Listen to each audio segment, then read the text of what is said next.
Happy Monday, everybody. I'm Vince Devall with Eagle Homes, powered by Coldwell Banker. We're here on the Eagles Dust podcast. And I'm Brewer. As always, I'm still with all those things, same things. Yeah. Eagle Homes, Coldwell Banker.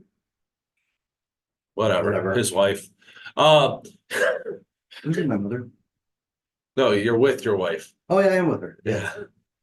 From my mother. Yeah. Shout out to Bevan here at Loop Commons. They have a nitro cold brew now. So I happened to walk in, saw the sign, and he's like, I just poured one. You want to try it? I was like, hell yeah. Delicious. Right. I've got his regular hot brew, which is although I went dark instead of light today. Oh. So I'm mixing it up. Yeah. That's about all he mixed in his life. Well, I have to admit I'm not a cold coffee drinker. That's actually really good. I don't know what it is, like Not a little won't try it, carbonation to it or foaming to it. It's yeah, good. Gives a little spunk to it. Anyway, so we are once again here at Loop Commons every Monday, and we're broadcasting on our Facebook page, and we share it to the Burlington Shop Local page. So hopefully we want to throw this out there. We haven't had a guest in a while. We've been working on a couple local guests. But if you or someone you know has a small business that they want to promote, talk about, would love to join us.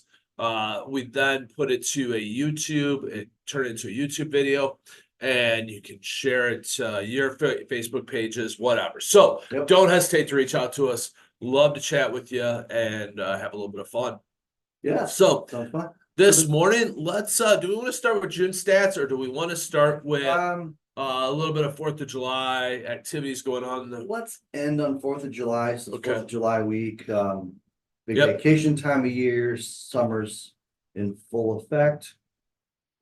This first day of summer was June 21st. Yep, 2 weeks ago. So 2 weeks ago. Just about, maybe summer schools are in, summer sports are usually starting to wrap up. Yeah, no. I mean, we finished soccer, but we have softball that goes until August. Okay, well, there you go. So, all right. So we're going to kick it off all right, so let's talk real estate the first half of the year compared to the first half of the year last year. Well, when we say first half of the year, we're only giving you June stats. Oh. You only did June 1st. I did June 1st, excuse me. So we're doing, sorry, we are doing a June year over year. Excuse me. June this year compared to June last year. Yeah. So June this year, June last year, 175, and we're just doing Racine County, right? Do you just have Racine County? Let me check that. I thought we did all MLS. No, so let's go back. Hit your back button twice. Because I gotta fix something too, because I think I have the wrong dates. I said hit the back button twice. He doesn't pay attention, folks. Oh, no. Way far back. Hold yeah, on. wow. I'll just run it real quick. Okay. So anyway, keep going. Talking about. Anyways, so we're gonna give you some stats to share with you today. But I can tell you, we obviously saw an increase in May. Question is, did we see that similar increase in June? I'm gonna say yes. Well, I truly believe we've seen more houses hit the market. We've seen more buyers coming out of the woodwork.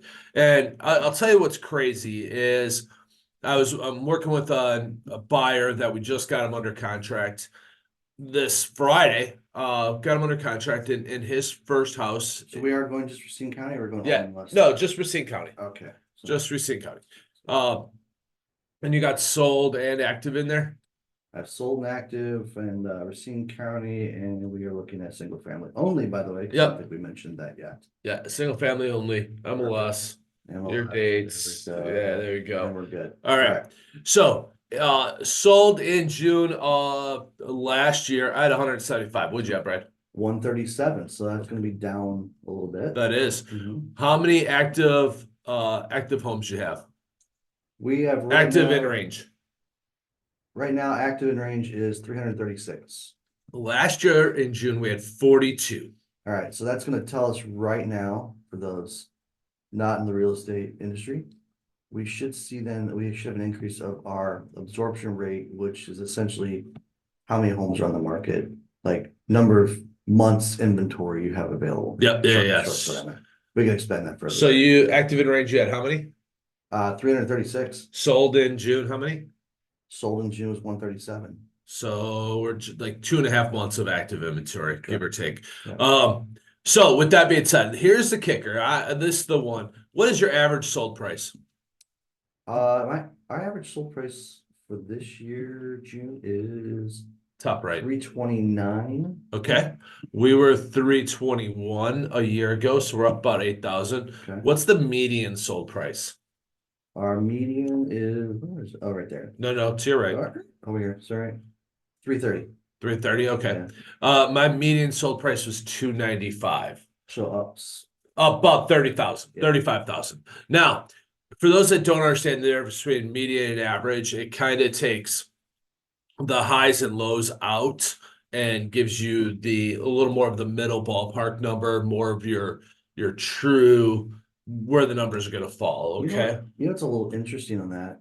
Normally, I would expect with less solds but more inventory this year, Yeah. that the days on market would be larger than last year, but I just peeked over your screen. It's not. Are you doing days on market or continuous days on market? Yeah, they're both more They're both? last year. Okay, But more either than- one, so just days on market's 18 for the Okay. month of June. I was 22 last year. Yeah, normally I would think that would be different, but that just speaks to kind of some, can we call it quirky? Quirkiness of the market? Yeah, and I think it just tells you how much more aggressive people are becoming nowadays and realizing that this 7% isn't going anywhere. But the price of homes is doing one thing only, and that's going up. That's going up. Yeah. Yeah. Now, keep in mind, Racine County, Kenosha County, Walworth County, they have pockets that drive prices down a little bit, drive your averages down. But I can tell you that looking at homes, I looked at homes in Williams Bay and in Delavan yesterday, no, Elkhorn yesterday. We looked at one house that it was a Victorian style house. If you have a pocket full of cash, beautiful home, but the house needs work. It was outdated. Hold on, I read the wrong column. I apologize. I'd have to interrupt. What was the average sold price last year? 321. Yes, it was 384 this year. Okay, all right. bad. Did you look at average list price? Yeah, Okay. I did. I should have my glasses on. I did not. You said so. Average sold price was 380. Yeah, So we're up $60,000. yeah. Let's do some quick math. 18%. Divided by 330, you said? 321.75. Oh, oops. 775. We're up 19%. up 19.5%. I was close. I was close. I mean, that is just It's a insane. 20% increase. Yeah, that is just insane. So That really speaks to like, hey, if you're waiting for interest rates to drop, good luck. yeah, and if you're waiting for if you think Well, the market's going to crash, Okay, let me rephrase that. Interest rates are still predicted to go down third and fourth quarter this year.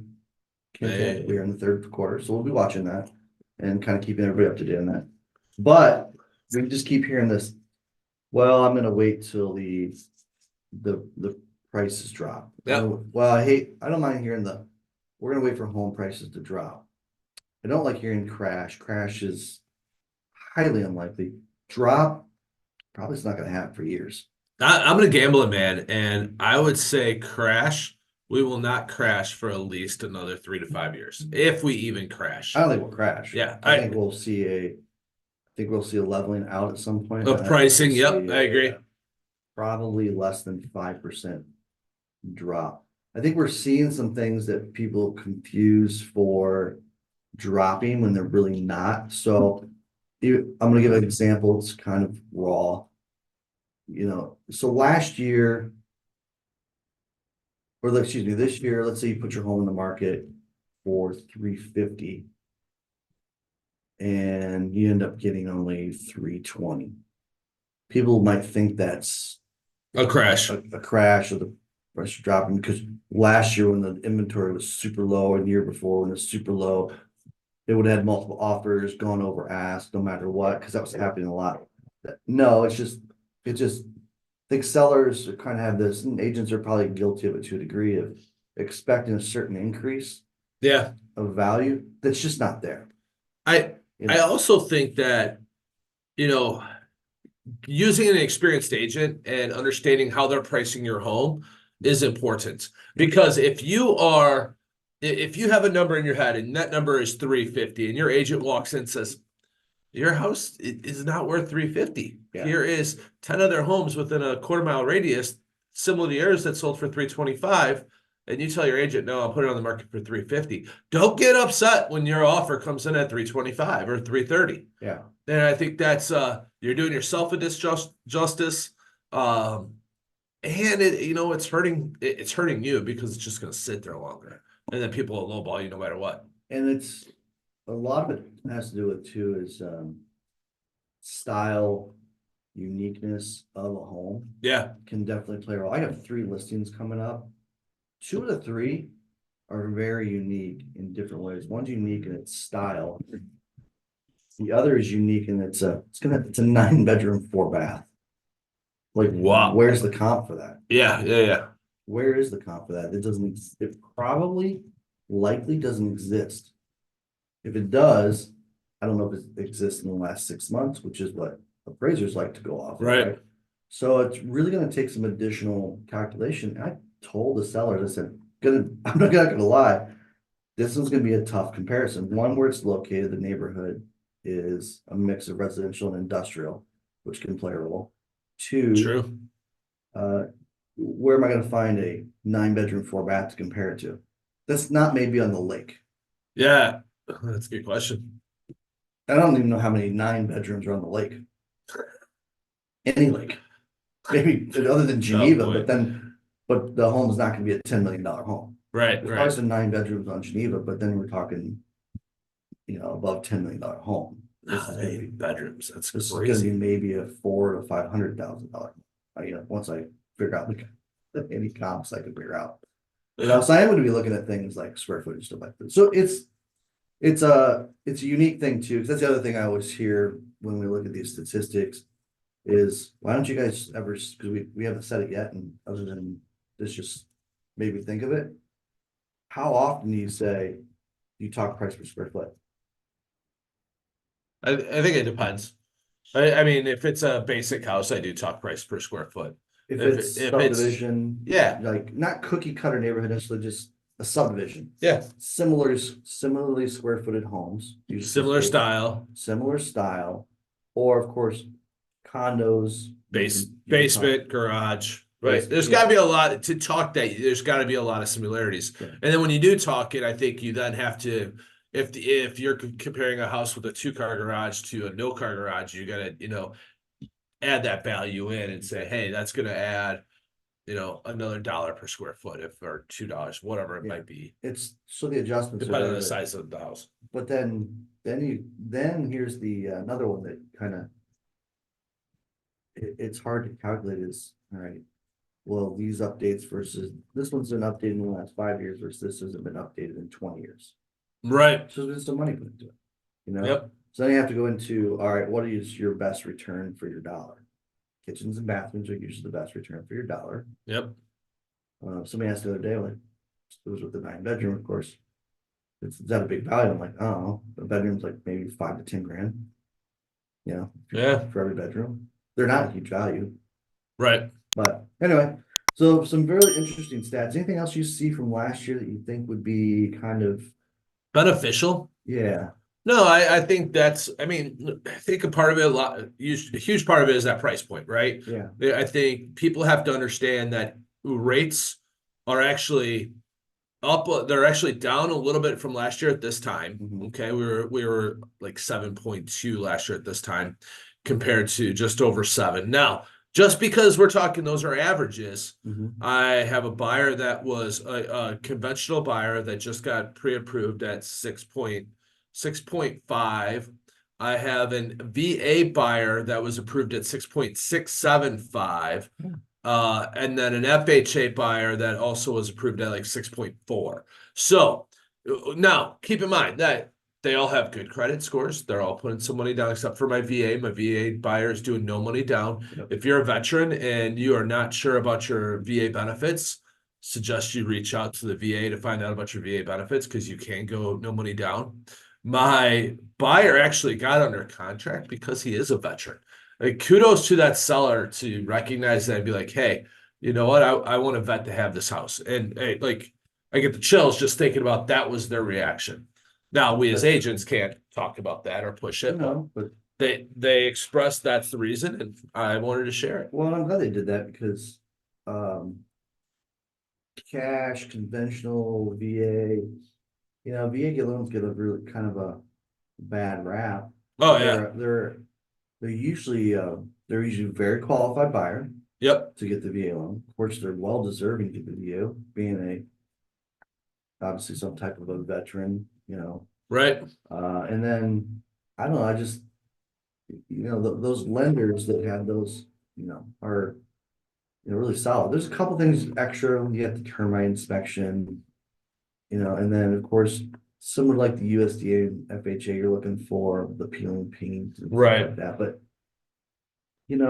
when you're talking about a house that was built post 1990, Right. how much peeling paint is there? Or is that a big expense to take care of? I don't think it is. No, I don't think so either. Personal opinion, obviously. Yeah. Cool. Any other cool stuff you see here on the stats? Otherwise, No. we're moving on. Yeah, we're moving on. Let's go into some. I was just looking up some festivities for this weekend. I was hoping that I'd be able to find, when everyone's throwing their fireworks show, but I struggled with finding that. I don't. These could be different, so definitely look online. If you just search these things. Grand Geneva usually has a really good fireworks show. Theirs is, I believe, normally on the 4th. It's either on the 3rd or 4th. The Milwaukee over the lake has historically been on July 3rd. I don't know if it is this year. Browns Lake typically does theirs on the 4th. You don't have to. They do it in front of the beach, so if you don't have a boat to go out and sit on, it is pretty cool. Sitting on a boat, basically having them come over the top of your head. Unless one goes sideways and shoots across the water like that was. So Geneva on the Lake is this Friday, or is this Thursday. Okay. So if you're looking to do something in Lake Geneva, it is this Thursday. Okay. Burlington's fireworks are I think you gotta look up Browns Lake fireworks. So I think it's done by some sort of let's see what this is. some group. Newsflash, July 4th fireworks. Yeah. Let's see what it says. They choose on the 4th. Yeah, 4th of July. Yep, it's on the 4th of July this year. So yeah. So 4th of July, I think it's a fun little day. And I think, or I'm gonna tell you, it's also a day that, family, friends get together, we celebrate independence, right? But also keep in mind that it's safety.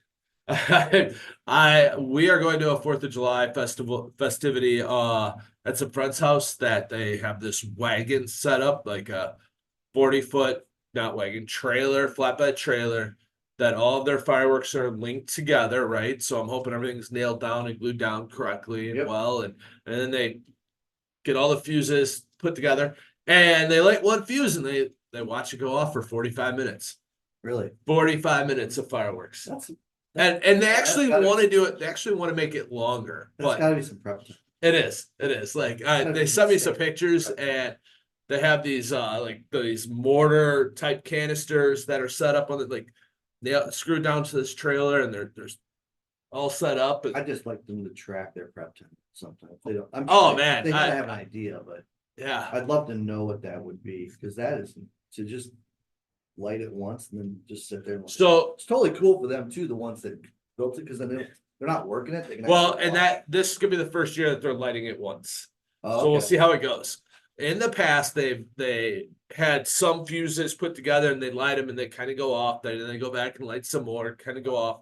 But they had a scare, I think it was last year or 2 years ago, and so they bought more fuse this year, and they're gonna try tying it all together so you can just sit back and watch it. But yeah. One little disclaimer, because I love my doggies. Doggies do not like fireworks. Do not think to take your dog to these. They typically do not like them. They freak out. I don't know what kind of dog you have. My dog just lays there. A lot of dogs. No, they don't. You're right. So yeah, so 4th of July, be safe, everyone. But festivities are going to be going on starting Wednesday. There is going to be also some, local bands playing at different venues, so go check them out. Support your locals, your local musicians. And keep in mind, because 4th of July is on a Thursday this year, Yeah. festivities are going to go from Wednesday night to Sunday. Drinking and driving, find your sober driver, be safe, and have fun. I want to touch on one quick thing before we wrap up here, and that's house hacking. Got introduced to a new buyer this weekend, and we started going down a rabbit hole of, long-term goals and what she wants to do. And that we talked about house hacking. And for those that don't know what house hacking is, that's basically where you buy either a single family home, a duplex, triplex, whatever it is, and you rent out a room, a basement, uh, the other side, whatever it is, to the second unit, third unit, for whatever it might be. But house hacking, for those that don't know, if you're pre-approved, let's say you're pre-approved for $250,000. Typically, when you buy a duplex or a triplex, a multifamily home, your lender can take into account the difference between, or the extra income you're going to get from that second unit. So that is extra income to offset your mortgage that will give you a little more buying power and increase your, potentially increase your buying power. You go from 250,000 to 300,000. So, but keep in mind, house hacking is not for everyone. There's some work to it, right? Like you have to be willing to be a landlord. Yeah. You have to be willing to, kick someone out if you have to. So it's not for everyone, but it's definitely, a great way to get ahead, especially as a single adult, or even a couple. If that's the route you want to go, hey, more power to you. Find it, look for it, and move forward. So house hacking, it's a great trick to then, in 3 to 5 years, you move out of the one side, start renting that out, and buy yourself another single family home. Now you have equity in that property you just bought 3 years ago, and now you can use either a HELOC or some money from that, because appreciation nowadays is definitely helping, to buy your second home as your primary residence.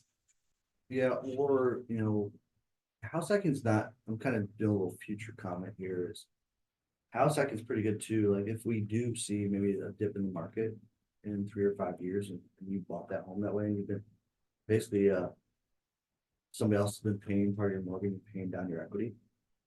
Is that really a loss? Because you've earned that income, right? Right. So that can help offset any dips in the market. So that's kind of that's something to think about as well. Well, and I also will tell you with house hacking. So if you are approved for say a $300,000 house and you are planning on making a $1,500 mortgage payment or $2,000 mortgage payment, but you have someone else giving you $1,500, do one of two things, right? Take that money, roll it into an IRA or something like that, invest that money, Yep. or add it to your principal. Yep. Okay. Get your mortgage paid down quicker so that in 3 to 5 years, you have more equity. You can pull a HELOC out. Now, remember, depending on how much money you put down, HELOCs aren't always the answer because you have to have, 75% equity, 80% equity to pull some money out. So definitely work with your financial advisor on that, but use that as a way to offset your mortgage payment, but be smart with that extra money that's coming in. That's where I think a lot of people get burnt is, they have that other person paying that mortgage. They're like, oh, I'm gonna go buy a new car because I have an extra $1,000 in my pocket. Their tenant moves out and now they're stuck with their car payment and that mortgage payment. So kind of be responsible with it. Absolutely. Good So, tips. yeah. All right. Anything else today? I think we're good. Hopefully everybody has, again, a very wonderful, relaxing, exciting, whatever your flavor is.